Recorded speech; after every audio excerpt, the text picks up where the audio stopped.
Shalom jemaat yang terkasih dalam nama Yesus Kristus. Malam ini kita kembali untuk bersekutu, memuji Tuhan dalam kebaktian roh kita. Jika ada pokok-pokok doa yang ingin didoakan bersama, bisa menghubungi chapel Tea di nomor yang tertera dalam layar ini.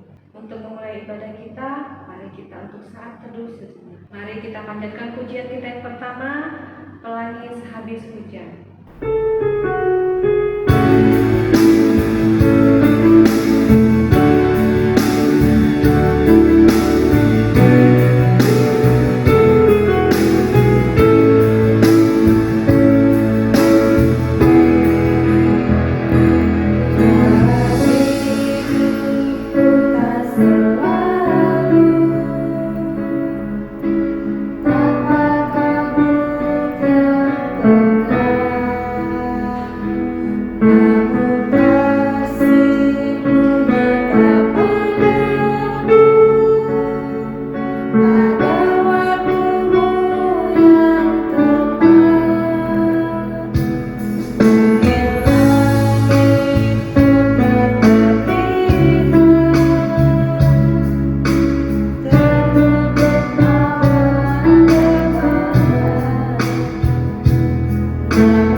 Ya, shalom Bapak Ibu yang terkasih dalam Tuhan. Kembali kita akan merenungkan kebenaran firman Tuhan pada malam hari ini. Sebelumnya mari kita bersama-sama bersatu di dalam doa. Bapa di dalam surga, terima kasih kami masih diberikan kesempatan untuk boleh mendengarkan firman-Mu. Di dalam segala keterbatasan dan kondisi kami hari ini, kiranya Tuhan memimpin, menolong, menguatkan kami. Biarlah di tengah-tengah pandemi ini pun kami boleh belajar tentang bagaimana penyertaan Tuhan dan bagaimana kasih Tuhan terus-menerus menjangkau kami. Di dalam nama Tuhan Yesus kami berdoa dan bersyukur. Amin. Ya saudara yang terkasih dalam Tuhan, hari ini tema kita adalah rancangan Allah dan COVID-19 atau COVID-19. Virus yang hingga hari ini sepertinya belum ada jalan keluar yang ditemukan.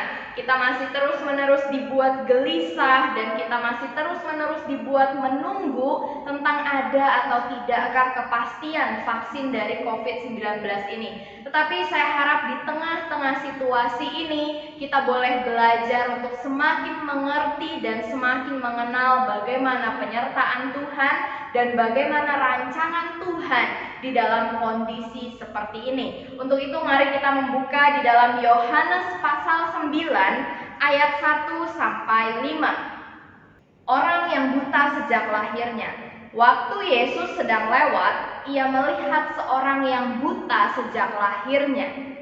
Murid-muridnya bertanya kepadanya, "Rabi, siapakah yang berbuat dosa, orang ini sendiri atau orang tuanya sehingga ia dilahirkan buta?"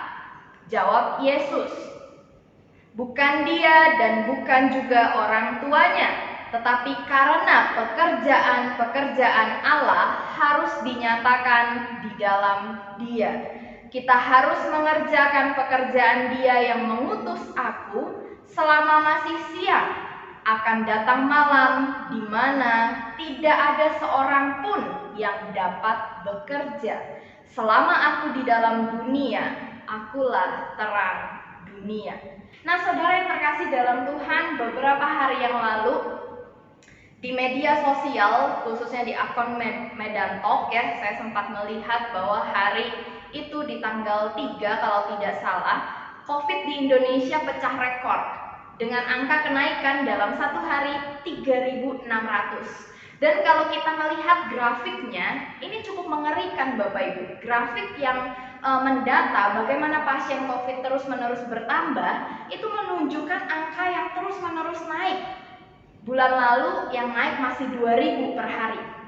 Bulan ini sampai ke angka 3.600 yang paling tinggi dalam satu hari jumlah angka pasien COVID. Nah, ini menunjukkan kepada kita, terlepas dari adanya pemalsuan data atau tidak, tetapi data ini menunjukkan kepada kita bahwa kita harus menjadi orang yang waspada terhadap bahaya dari COVID-19. Saudara, jumlah 3.600 itu bukan jumlah yang sedikit. Itu jumlah yang cukup banyak dan jumlah yang cukup menggelisahkan, bahkan mengkhawatirkan kita sebagai orang-orang yang tinggal di lingkungan saat ini. Kita tinggal di Indonesia dan kita tahu bagaimana tetangga-tetangga kita, mungkin orang-orang di sekitar kita juga masih belum memiliki kesadaran yang lebih banyak, lebih baik untuk menjaga diri dari bahaya COVID-19 ini. Kita tinggal di lingkungan yang seperti itu dan bahkan mungkin kita pun menjadi orang-orang yang tidak terlalu memikirkan dampak atau bahaya dari COVID-19. Nah Bapak Ibu, jumlah COVID yang terus-menerus naik ini sedikit tidaknya membuat hati kita menjadi gelisah, bukan? Lalu mungkin di dalam kegelisahan sempat tersirat atau sempat terpikir oleh kita di dalam benak kita, kenapa sih Tuhan membiarkan atau kenapa sih Tuhan merancangkan COVID-19 ini ada di dalam dunia ini? Katanya Tuhan Maha Kuasa, tetapi kenapa Tuhan tidak melakukan mujizatnya supaya virus ini bisa segera pergi dari dunia ini?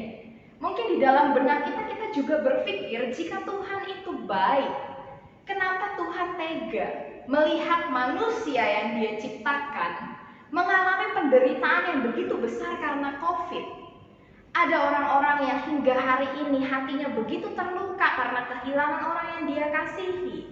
Ada orang yang hingga hari ini merasa kebingungan karena terdampak COVID sehingga mereka harus putus hubungan kerja. Kenapa Tuhan seolah-olah diam saja melihat penderitaan yang begitu besar dialami oleh umat manusia?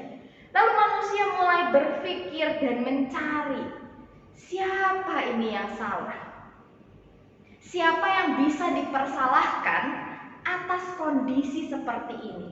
Nah saudara yang terkasih dalam Tuhan, ternyata kebiasaan manusia untuk mencari tahu siapa yang bisa dipersalahkan dari segala situasi hidupnya itu sudah terjadi sejak manusia jatuh ke dalam dosa. Jika kita ingat ketika manusia jatuh ke dalam dosa, Adam dan Hawa mulai main salah-salahan. Salah kamu ini, kamu sih kasih saya buah itu. Lah si Hawa pun, aduh saya mau salahin siapa ini? Ya udah saya salahkan ular. Ular sih pakai menggoda saya untuk makan buah itu, jadi tergoda kan saya. Nah ternyata tidak hanya berhenti di situ Bapak Ibu. Manusia ini selalu mencari kambing hitam. Bahkan kita juga melihat di dalam kisahnya Ayub Bapak Ibu. Ayub dikatakan orang yang saleh. Alkitab menuliskan dengan sangat amat jelas di Ayub pasal 1.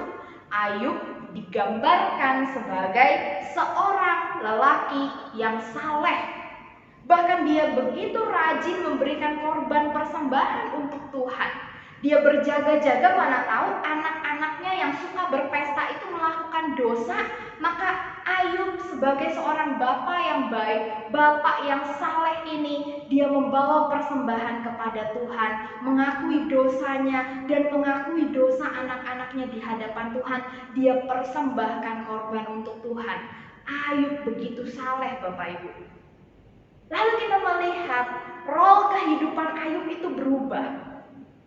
Dia yang tadinya saleh lalu ditimpa begitu banyak malapetaka, dan kita juga melihat bagaimana 3 orang sahabatnya, Elifas, Bildad, dan Zofar, datang untuk menghiburkan hati Ayub pada mulanya. Saudara-saudara yang terkasih dalam Tuhan, Elifas, Bildad, dan Zofar ini duduk bersama-sama dengan Ayub yang hari itu kondisinya sudah tidak karuan, yang kulitnya sudah penuh dengan sakit penyakit. Dia tidak lagi kaya, dia diasingkan, dia tidak lagi memiliki siapa-siapa, bahkan istrinya meninggalkan dia. Tetapi sahabat-sahabatnya ini datang untuk dia. Elifas, Bildad, dan Zofar duduk bersama-sama dengan Ayub. Lalu Bapak Ibu kita melihat kemudian Elifas, Bildad, dan Zofar ini tidak sanggup menahan mulutnya untuk menyatakan siapa yang salah dalam peristiwa ini.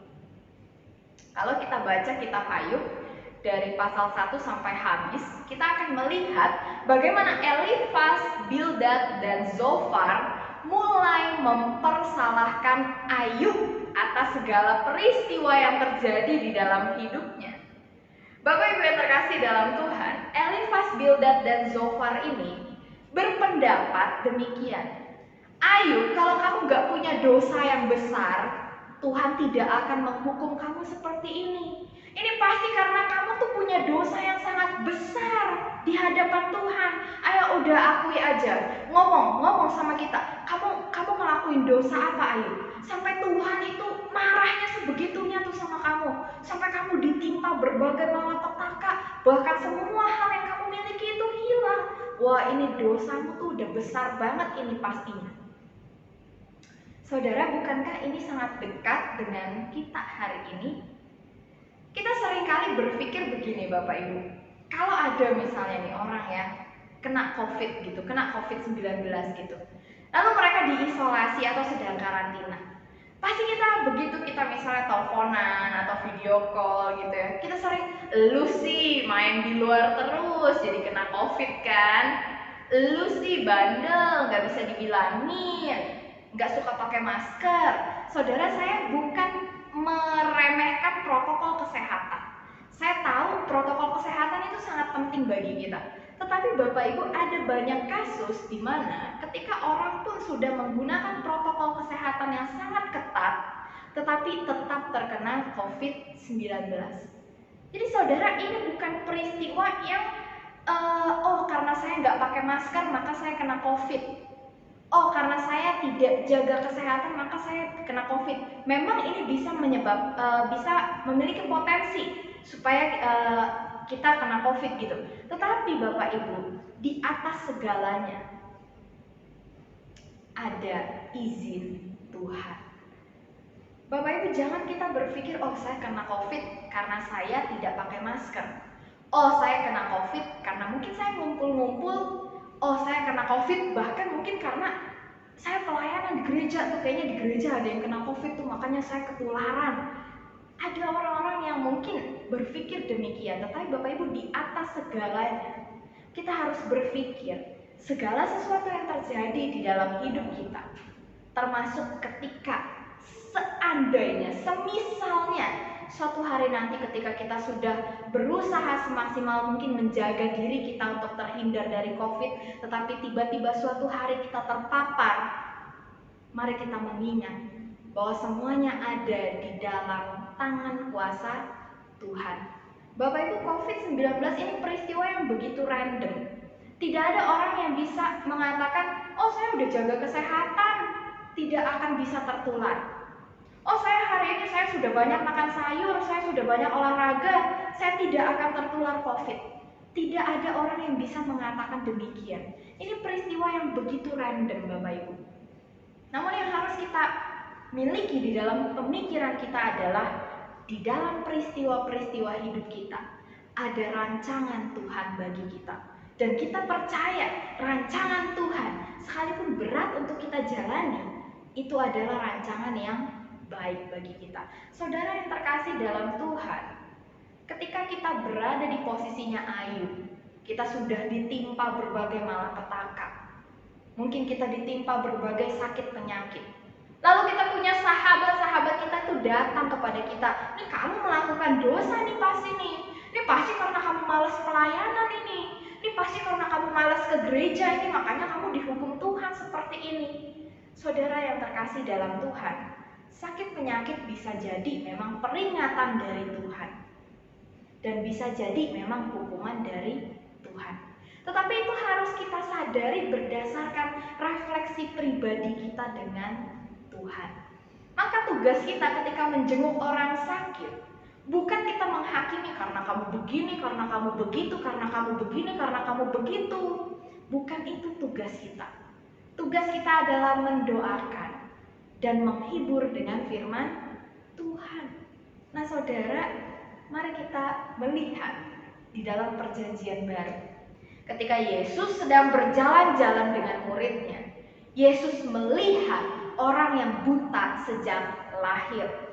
Lalu murid-murid ini bertanya, Rabi, orang ini buta dari lahir, maka siapa yang salah? Orang inikah? Apakah dia punya dosa sehingga dia dihukum untuk buta dari lahir? Atau orang tuanya yang punya dosa sehingga anak ini kena hukumannya? Anak ini terlahir buta. Saudara, pada zaman perjanjian baru ada satu pemikiran demikian. Orang yang cacat fisik, orang yang cacat mental, orang yang punya sakit-sakit yang najis seperti sakit kusta, orang yang tuli, orang yang bisu, orang yang buta, itu ada dalam stigma mereka adalah orang yang dikutuk Tuhan karena dosa. Jadi misalnya orang ini melakukan dosa yang sangat berat, suatu hari nih ya dia kena kusta, lalu maka orang di sekitarnya akan berpikir, oh ini karena dosa berat yang hari itu dia lakukan, maka dia kena kusta. Misalnya lagi ada orang yang tadinya sehat, lalu dia misalnya bekerja sebagai pemungut cukai, suatu hari Bapak Ibu ternyata matanya mungkin kena katarak jadi buta, lalu orang di sekitarnya itu akan mengambil sebuah kesimpulan, oh dia dihukum Tuhan karena dia ini pemungut cukai, dia melakukan dosa besar, maka sekarang dia dibuat buta sama Tuhan sebagai hukuman. Lalu muncul satu pertanyaan, kalau orang yang buta dari lahir, begitu keluar dari kandungan dia memang buta, dosa siapa ini? Salah siapa? Baik, dosanya di mana? Orang tuanya kah yang berbuat dosa? Atau baby ini punya dosa ketika dia terlahir cacat, Bapak Ibu? Nah Bapak Ibu yang terkasih dalam Tuhan, Yesus menjawab dengan sangat indah. Nanti kita lihat jawaban Yesus. Ketika murid-murid mempertanyakan siapakah yang salah di balik kebutaan orang ini, Yesus memberikan jawaban yang sangat indah demikian. Bukan dia dan bukan juga orang tuanya, tetapi karena pekerjaan-pekerjaan Allah harus dinyatakan di dalam Dia. Saudara yang terkasih dalam Tuhan, Yesus mengatakan, ini bukan salah siapa-siapa, tetapi karena pekerjaan Allah harus dinyatakan di dalam Dia. Saudara yang terkasih dalam Tuhan, kalau kita lihat itu ya penyanyi yang bernama Grace Epifania. Saudara, kita tentu sama-sama tahu anak ini memiliki kecacatan atau kelainan di matanya, sehingga matanya tuh tidak bisa melihat sebelah Bapak Ibu. Bahkan mata sebelahnya juga terganggu penglihatannya. Nah, tetapi Bapak Ibu, anak yang seperti ini pun di dalam dirinya pekerjaan Tuhan dinyatakan. Bukan salah orang tuanya, bukan salah dia, tetapi karena pekerjaan Tuhan harus dinyatakan di dalam kondisi fisiknya hari ini, pekerjaan Tuhan dinyatakan di dalam dia. Saudara, hari itu saya pernah mendengarkan seorang pendeta bercerita. Dia punya tetangga, itu anaknya itu mengalami cacat mental Bapak Ibu.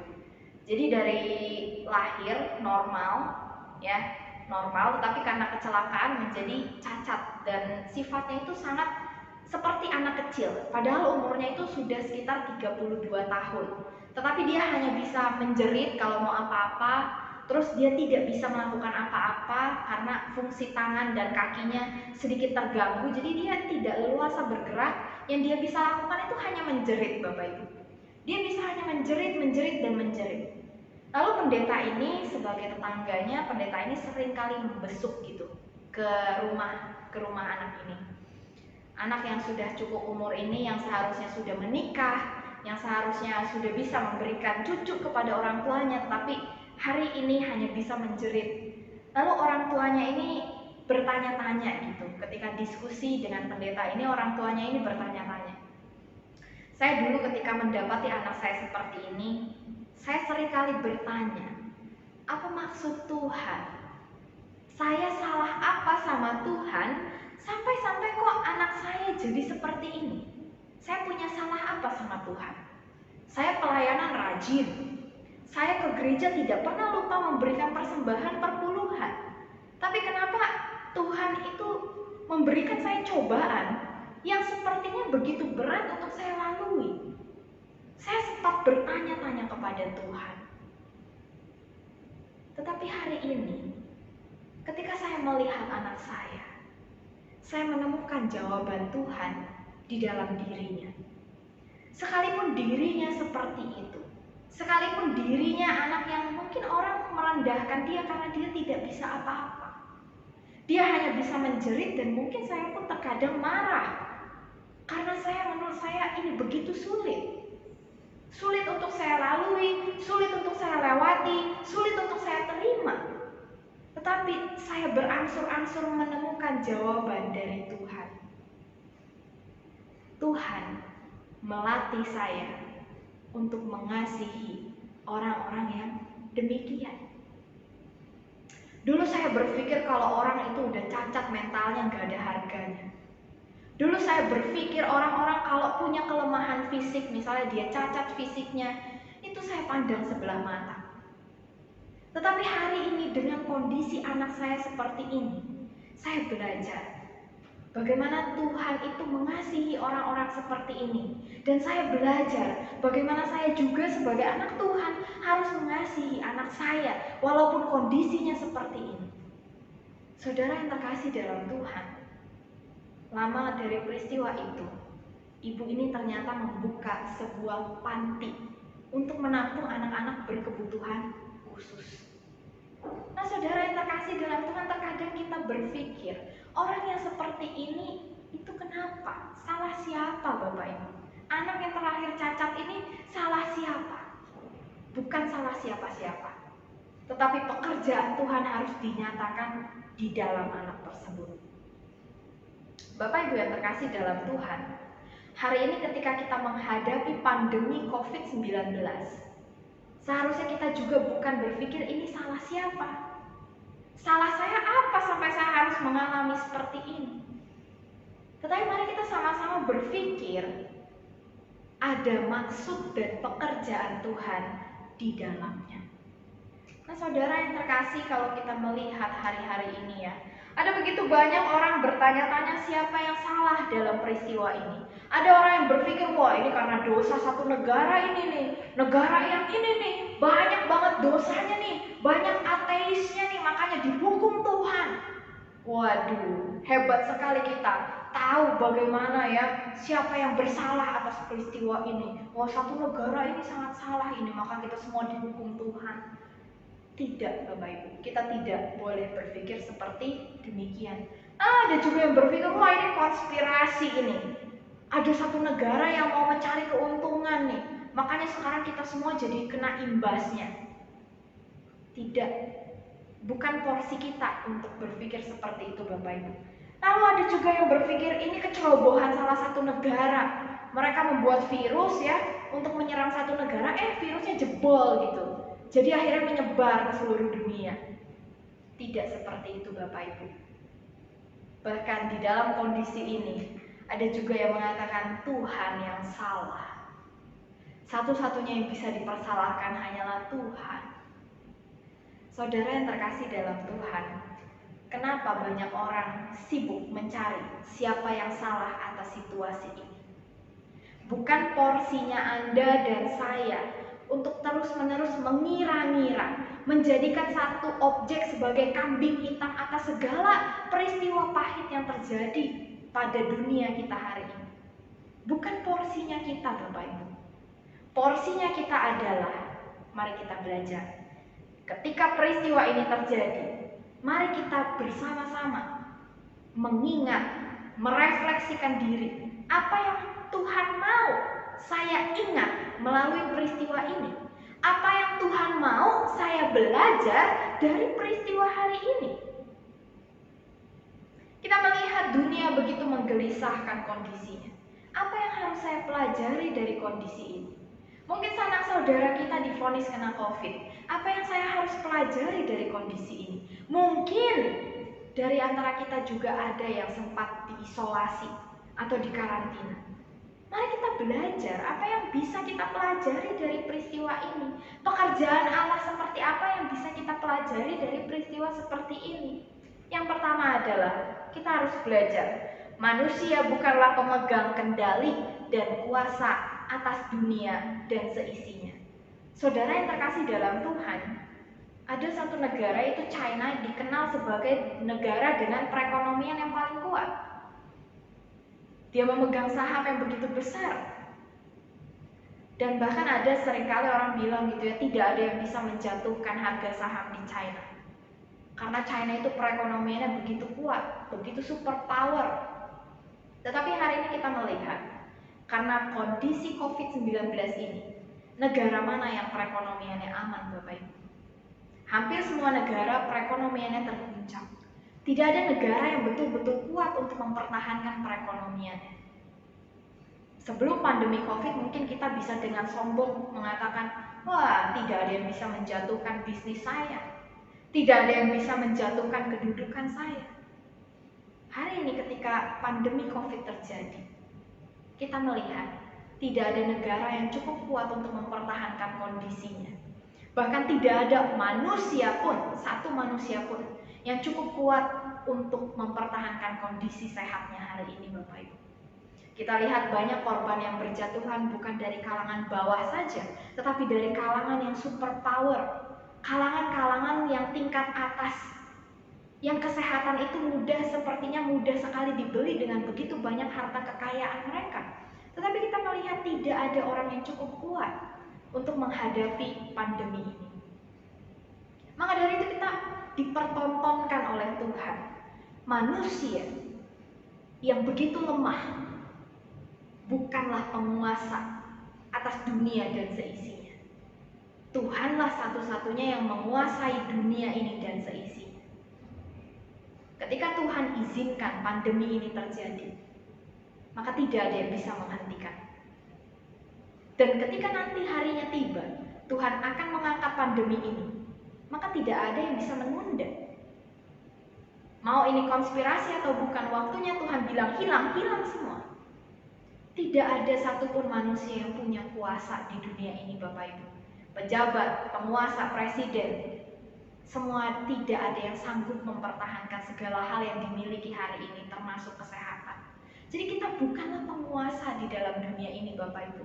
Tuhanlah yang menguasai hidup kita. Tuhan mengingatkan kita akan hal ini di dalam kondisi pandemi ini.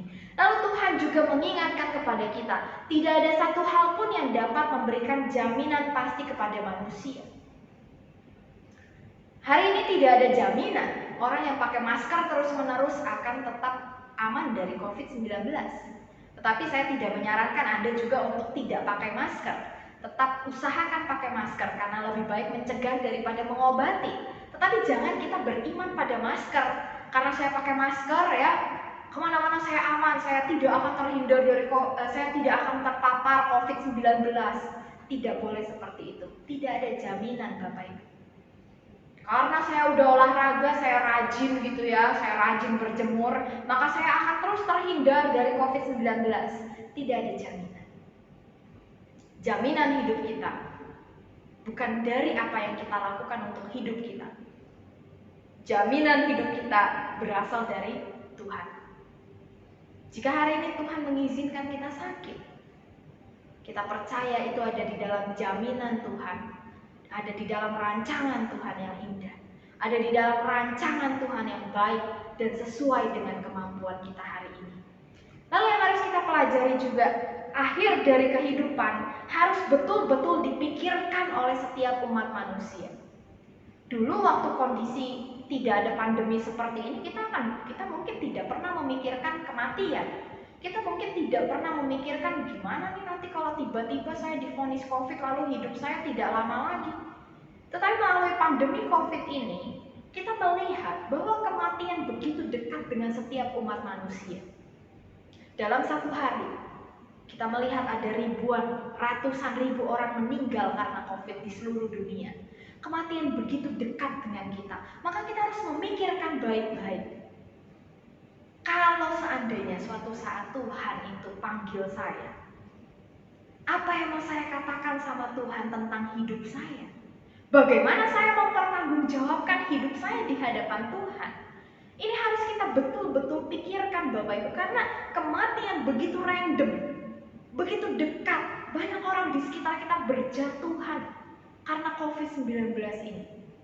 Maka mari kita pikirkan baik-baik, bagaimana jika itu menghampiri kita, Bapak Ibu? Bagaimana itu jika menghampiri saya yang masih muda ini? Bagaimana saya harus mempertanggungjawabkan hidup saya di hadapan Tuhan, mempertanggungjawabkan iman saya di hadapan Tuhan.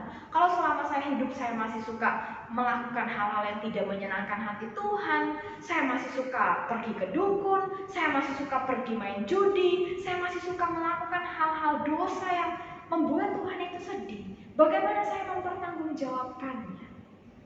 Itu harus betul-betul kita pikirkan, Bapak Ibu. Lalu yang terakhir yang harus kita pikirkan adalah pekerjaan Allah harus tetap dinyatakan dalam situasi seperti ini. Karena pandemi COVID ini bukan berarti waktunya kita libur dari menyatakan pekerjaan Allah. Mari kita terus-menerus menyatakan pekerjaan Allah. Walaupun sedang pandemi COVID ini, kita bisa menggunakan handphone kita untuk menginjili orang. Kita bisa menggunakan handphone kita untuk memberikan penghiburan kepada orang yang sedang bersusah hati. Kita bisa menggunakan gadget kita bisa menggunakan media sosial kita untuk terus menyatakan pekerjaan Allah. Bahkan kita yang hari ini masih mendapatkan upah, masih mendapatkan gaji, mari kita menyatakan pekerjaan Allah melalui upah yang hari ini kita terima. Ingatlah berbagi kepada saudara kita yang hari ini terdampak COVID-19. Mereka yang hari ini untuk makan aja masih putus asa, Bapak Ibu. Mari kita mengingat mereka. Nyatakan pekerjaan Allah di dalam segala kondisi hidup. Bapak Ibu yang terkasih dalam Tuhan, memang saya rasa berat bagi kita untuk menjalani hari-hari yang seperti ini. Kita punya pergumulan masing-masing, kita punya beban masalah masing-masing. Tetapi Bapak Ibu yang terkasih dalam Tuhan, mari kita mengingat bagaimana Tuhan, penguasa alam semesta ini, juga penguasa akan hidup kita, memegang hidup kita, dan tidak melepaskan hidup kita. Tidak ada satu pencobaan pun yang melampaui kekuatan kita. Jika hari ini terjadi kesulitan di dalam hidup kita, percayalah, kita masih kuat menghadapinya. Karena janji Tuhan dan pengharapan dari Tuhan, pencobaan hari ini itu tidak lebih dari kekuatan kita. Mari kita sama-sama berpegang teguh pada janji Tuhan, pada rancangan Allah akan hidup kita. Mari kita sama-sama mengimani bahwa ada pekerjaan Tuhan di balik pandemi hari ini. Kita berdoa. Tuhan, terima kasih jika kami boleh belajar dari firman-Mu. Tuhan yang menguatkan setiap jemaat-Mu, Tuhan yang memberikan penghiburan dan damai sejahtera dimanapun mereka berada. Tuhan yang terus menjaga dan melindungi mereka. Di dalam nama Tuhan Yesus kami berdoa. Amin. Mari kita menyanyikan lagu pujian yang kedua, Allah Peduli.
Mazmur 139 ayat 14.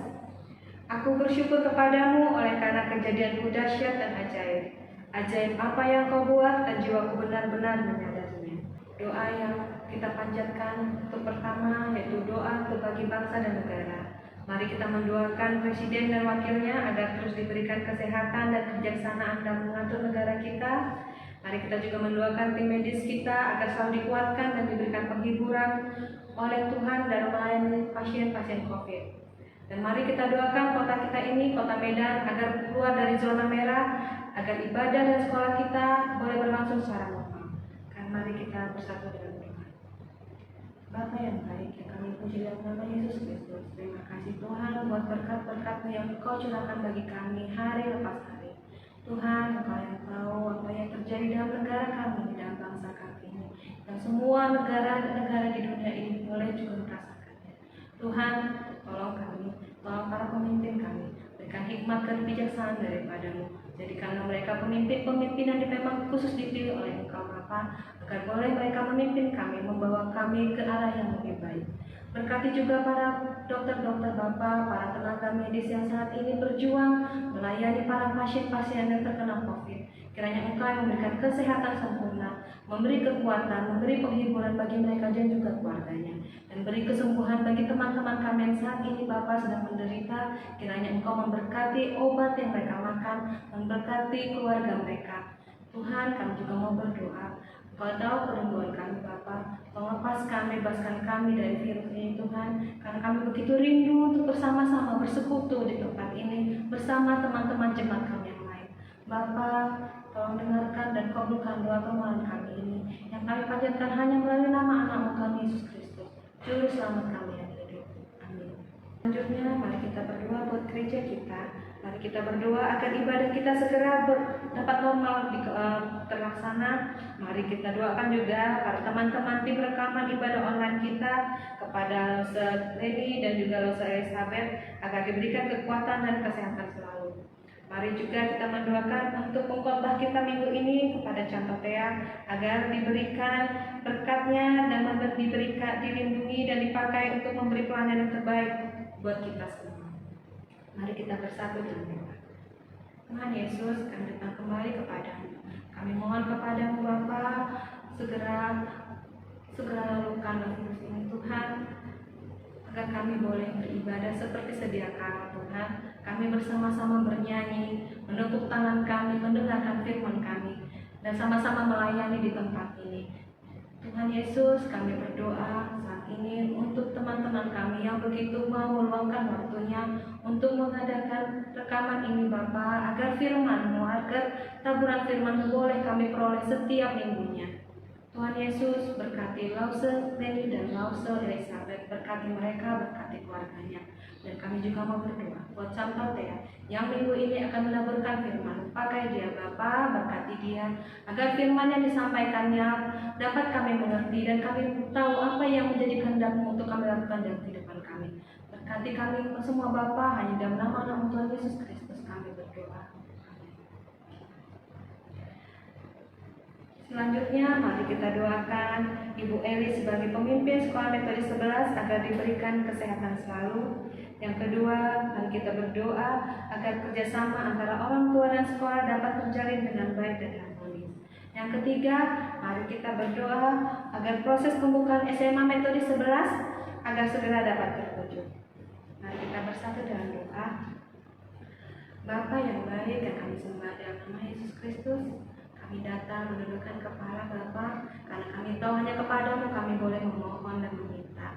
Tuhan berkati Ibu Eli yang Kau unjuk sebagai pemimpin sekolah di sekolah di tempat ini Tuhan. Kiranya Engkau memberkati kesehatannya, memberikan kesehatan sempurna bagi dia, mengangkat segala sakit penyakit dari tubuhnya. Berkati keluarganya Bapa, berkati juga anak-anaknya. Tuhan, kami juga mau berdoa agar kerjasama dan hubungan yang baik antara orang tua dan sekolah di tempat ini boleh terjalin dengan harmonis dan baik Bapa. Izinkan mereka untuk boleh berhubungan dengan baik. Segala beban yang ini disampaikan orang tua kepada para guru boleh tersampaikan dengan baik. Begitu juga dengan orang tua Bapa dan dengan para guru Bapa boleh berhubungan dengan baik dengan anak-anaknya, sehingga anak-anak boleh dididik dengan baik di tempat ini Tuhan.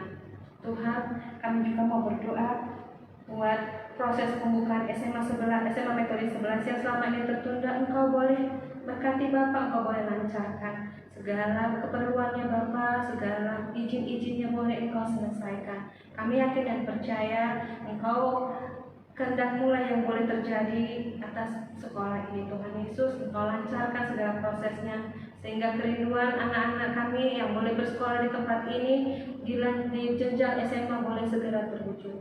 Hanya dalam nama-Mu yang kudus kami berdoa. Amin. Kita berdoa untuk orang tua kita, jemaat-jemaat lansia di Gemipitus. Mari kita mendoakan Ailaikin dan Laiswan, Aihuan Cingik dan Mama Rafe, Acik Bunkiat dan istri, Acik Ameng, Aweng dan Hotsai, Mama Bu Eli dan Mama Ciliting. Kiranya Tuhan memberikan kekuatan dan sukacita selalu kepada setiap jemaat lansia. Mari kita bersatu dan berdoa. Bapa kami yang baik, yang kami puji dan nama Yesus Kristus, kami datang kembali kepadamu Bapa. Saat ini kami mohon kepadamu, Engkau memberkati orang tua kami, jemaat-jemaat lansia yang telah berumur lanjut di tempat ini. Kiranya Engkau yang memberikan sukacita, kesehatan bagi mereka.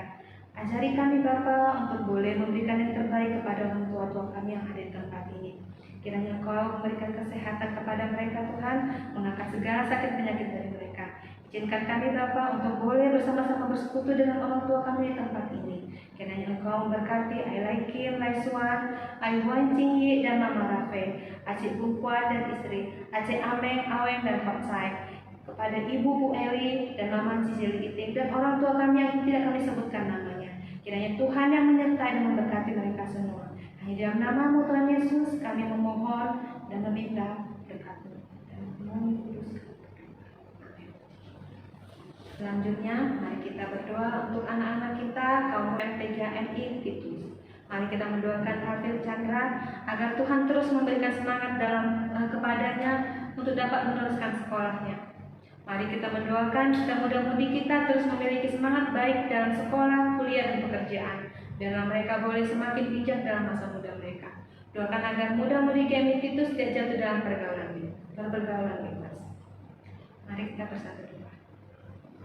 Tuhan yang baik, kami datang pada saat ini Tuhan, kami ingin mohon kepadamu. Tolong tutup bungkus anak-anak kami Bapa, anak-anak muda kami yang ada di tempat ini. Kiranya Engkau yang memberikan kesejahteraan bagi mereka, memberikan hikmat dan kebijaksanaan daripadamu. Ajari mereka Bapa. Izinkan kami sebagai orang tua untuk dapat mendidik dan membesarkan mereka menjadi anak-anak yang takut akan Tuhan yang seturut denganmu Bapa.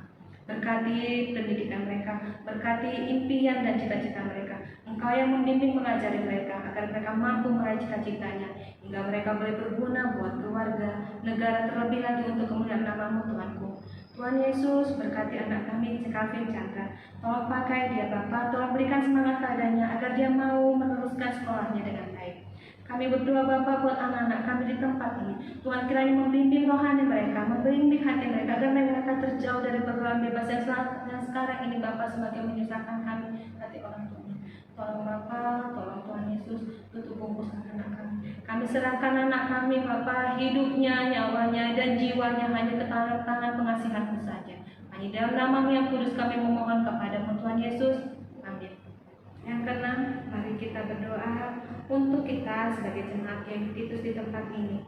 Mari kita berdoa buat teman-teman kita yang saat ini sedang hamil dan telah melahirkan. Mari kita doakan kesehatan bagi mereka. Mari kita juga berdoa buat jemaat yang masih bergumul dalam iman kepercayaan yang tidak didukung keluarga untuk mengikuti Yesus, yang mengalami kekeringan rohani. Kiranya Tuhan yang membuka jalan bagi mereka dan menguatkan mereka. Mari kita bersatu-satu dan berdoa. Tuhan yang baik, terima kasih Tuhan. Saat ini kami datang memohon, kami berdoa kepada-Mu Tuhan, memohon belas kasih. Kiranya Engkau Tuhan memberkati teman-teman kami yang saat ini sedang mengandung anaknya Bapa. Kiranya Engkau memberikan kesehatan baik buat anak dan juga ibunya. Kami juga bersuka cita Bapa buat saudari kami Jelis yang saat ini telah melahirkan Bapa. Kiranya Engkau memberikan kesehatan buat mama dan juga bayinya. Tolong jaga mereka Bapa, tutup bungkus mereka dengan kasih-Mu. Tuhan, kami juga mau berdoa buat teman-teman kami ini yang saat ini sedang bergumul dalam iman kepercayaannya, yang mereka mau mengikut kepada-Mu Bapa, namun tidak mendapat dukungan dari keluarganya. Kiranya Engkau yang menguatkan hati mereka, menguatkan iman mereka Bapa. Ajarkan mereka untuk boleh tetap ikut dengan-Mu Bapa, dan kami yakin dan percaya bahwa Engkau tidak akan membiarkan mereka sendiri. Tolong juga Bapak teman-teman kami yang saat ini mengalami kekeringan rohani, kekeringan iman Tuhan. Tolong sirami mereka Bapak, pakai kami Tuhan, agar kami boleh menyuburkan kembali, boleh menghangatkan kembali teman-teman kami yang saat ini mengalami kekeringan rohani. Kau pakai kami Bapak, pakai kami untuk boleh banyak jiwa-jiwa semakin terpanggil untuk mengikut kepadamu. Tuhan, kami serahkan teman-teman kami, jemaat-jemaat kami hanya kepada tangan pengasihan-Mu. Hanya dalam nama-Mu yang kudus kami memohon. Mari kita berdoa buat anggota keluarga jemaat kita yang sudah sakit.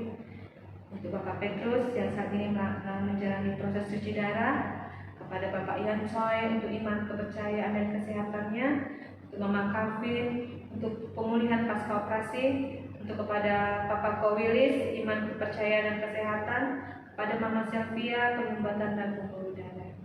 Mari kita bersatu dalam doa.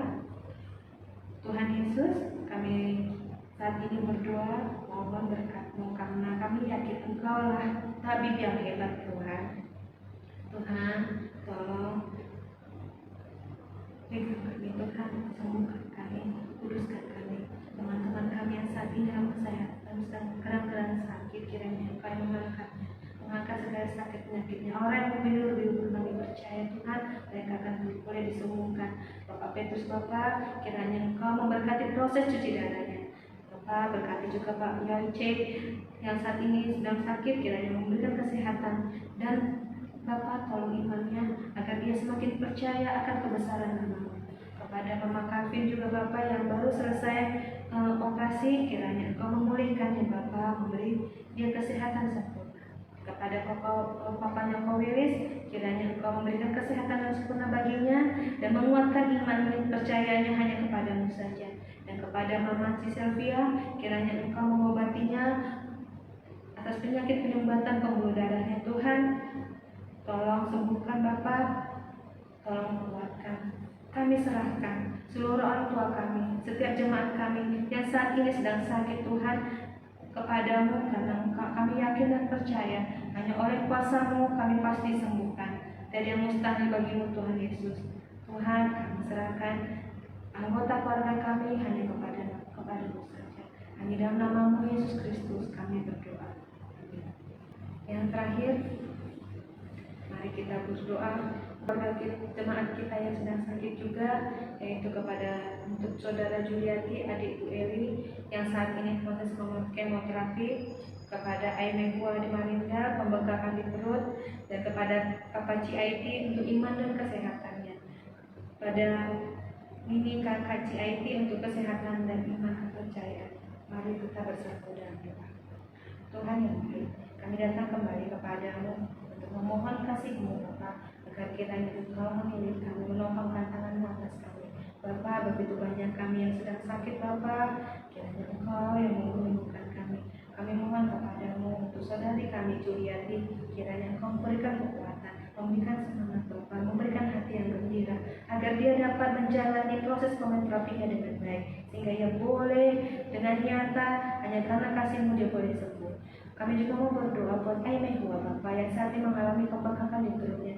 Kiranya Engkau yang menyembuhkannya. Topang tangannya di perutnya Bapak, tolong agar perutnya boleh baik kembali seperti sedia kala, hilang segala sakit penyakit. Tuhan, kami juga mau berdoa buat Papa CIT. Kiranya Engkau berkati kesehatannya, dan terlebih lagi iman kepercayaannya hanya kepadamu saja. Tolong kuatkan dia Bapak. Kami juga mau berdoa buat Nini kakak CIT, buat kesehatan dan keimanannya, agar dia semakin percaya oleh karena kuasa-Mu Bapa. Bapa, kami serahkan jiwa, kesehatan kami, dan hidup kami hanya ke tangan penyertaan-Mu saja, dan kehendak-Mu yang boleh jadi dalam hidup kami. Kami sampaikan seluruh doa, seluruh hidup kami, setiap pergumulan kami hanya kepadamu Bapa, karena kami yakin percaya hanya kehendak-Mu yang boleh terjadi atas kami. Hanya dalam nama-Mu yang kudus kami berdoa. Kiranya Engkau mendengarkan doa-doa permohonan kami ini Bapa. Di dalam nama-Mu kami berdoa. Amin. Mari kita bersatu dalam doa. Mari kita ucapkan doa yang diajarkan Tuhan Yesus Kristus, doa Bapa kami. 主祷文，我们在天上的父，愿人都尊父的名为圣，愿父的国降临，愿父的旨意行在地上，如同行在天上。我们日用的饮食，今日赐给我们，赦免我们的罪，如同我们赦免得罪我们的人，不叫我们遇见试探，拯救我们脱离凶恶。因为国度、权柄、荣耀，全是父的，直到永远。阿门。